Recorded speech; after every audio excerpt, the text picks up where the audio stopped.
I want to turn around and ask you a question, though, because, Please. you know, if anyone who's following your Twitter, your tweets of late, like you're really examining mindfulness, shadow work, things that, you know, with super organizers, that implies like Notion and to-do lists and calendaring. So tell me how you're evolving your thinking about this stuff.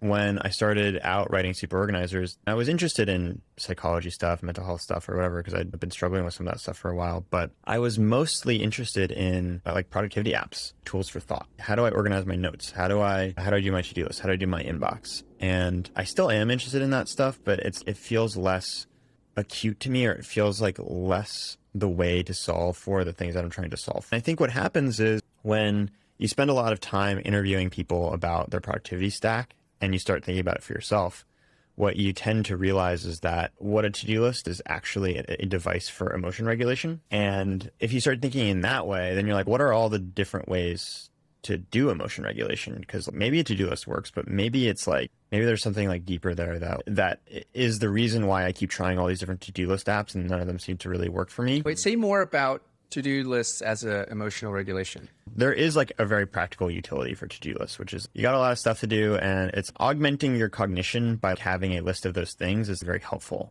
But I think underneath that, the people who are super obsessed with to-do lists have this feeling that they're just like a mess. And unless they really work at it, stuff's going to slip through the cracks.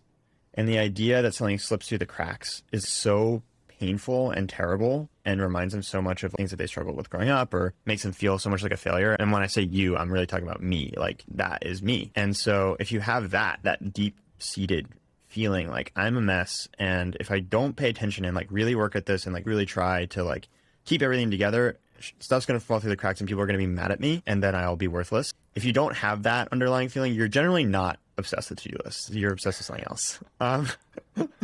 And I think when I started to talk to people about this and met a lot of people like me, I started to realize that we're all very similar in that way. Like that there's different archetypes of people who are into productivity, but that is one of them for sure.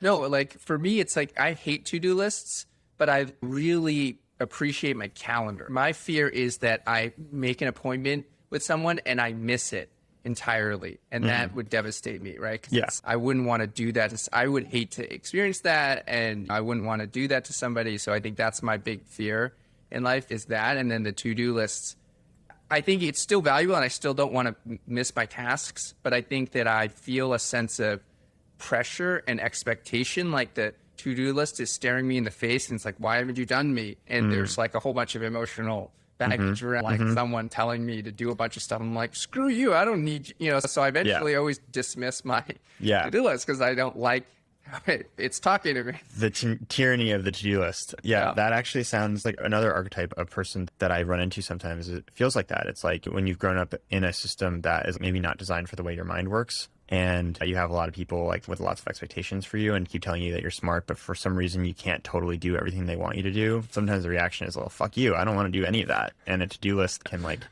bring that out. Yeah. And so, once you start digging into this, you're like, wow, maybe it's not about calendars or to-do lists as much as I thought it was. Like those things are important, but maybe figuring out all those other kind of underlying issues would make it more okay for me personally, like more okay if some stuff on my to-do list doesn't get done.